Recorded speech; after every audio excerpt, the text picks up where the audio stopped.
तो लेट्स इस क्वेश्चन को रीड करते हैं। क्या लिखा है? The chart above describes the departures from a certain airport on a day. मतलब ऑन ए डे, एक दिन में जो उस एयरपोर्ट से एरोप्लेन्स डिपार्ट हो रहे हैं, मतलब जा रहे हैं, उनके बारे में इंफॉर्मेशन दी हुई है टेबल में। इफ़ 1200 फ्लाइट्स वर डिलेड, कितनी फ़्लाइट्स डिले हुई हैं? 1200। How many flights departed on time? अगर 1200 फ़्लाइट्स डिले हो गई हैं तो ये बताओ कि कितनी फ़्लाइट्स ऐसी थी जो टाइम पे उड़ी हैं, जो डिले नहीं हुई हैं, राइट। अब अगर हम टेबल को देखें, इसमें लिखा है ऑन टाइम, तो इसके बारे में पूछ रहा है कि ये कितने हैं। क्वेश्चन ही यही है। Up to 15 minutes delay, 15 minute delay हुआ, 15 से 30 मिनट डिले हुआ, फिर 30 से 60 मिनट डिले हुआ, मोर देन 60 मिनट डिले हुआ। तो ये सारी की सारी क्या है? डिलेड फ्लाइट्स हैं। और ये हैं कितनी? टोटल क्वेश्चन में दिया हुआ है 1200, है ना। तो हम ये एज्यूम कर लेते हैं कैपिटल ए क्या है? टोटल फ्लाइट्स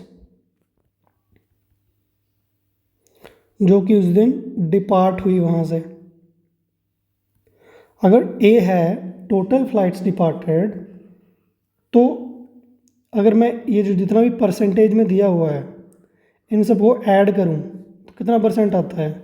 3 + 2 5, 5 + 7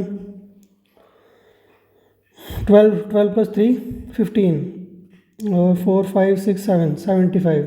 तो 75% फ़्लाइट्स ऐसी हैं जो डिले हुई हैं। तो मतलब 75% of capital A is equals to 1200। सही है ना। यहाँ से हमें कैपिटल ए मिल जाएगा, मतलब यहाँ से हमें सारी कितनी फ़्लाइट्स डिपार्ट हुई है वो मिल जाएगा। तो सॉल्व करेंगे तो ये 3/4 आएगा। 1200, ए की वैल्यू आएगी 4 × 1200 डिवाइडेड बाई 3, ये कटेगा 4 आएगा। ए की वैल्यू आएगी 1600। तो ए की वैल्यू हमें मिल गई 1600, यानी कि 1600 फ़्लाइट्स उस दिन क्या हुई? डिपार्ट हुई। अब अगर ये था 75% डिले थी, तो जो ऑन टाइम होंगी वो बाय डिफ़ॉल्ट 25% होंगी, क्योंकि टोटल फ्लाइट तो 100% होंगी ना। तो 25% फ़्लाइट्स ऐसी हैं जो ऑन टाइम हैं। तो अब हमें कैपिटल ए की वैल्यू मिल गई है, तो सिंपली 25% ऑफ कैपिटल ए निकाल लो। कैपिटल ए की वैल्यू 1600 है, इनको हम सॉल्व करें तो 400 क्या आता है? 400। तो 400 ऐसी फ़्लाइट्स हैं जो क्या हैं? ऑन टाइम हैं। And this is our answer, जो कि क्या है? ऑप्शन डी है। तो option D is the correct answer. Easy question है, बस कैलकुलेशन मिस्टेक नहीं करनी है। अच्छा क्वेश्चन है।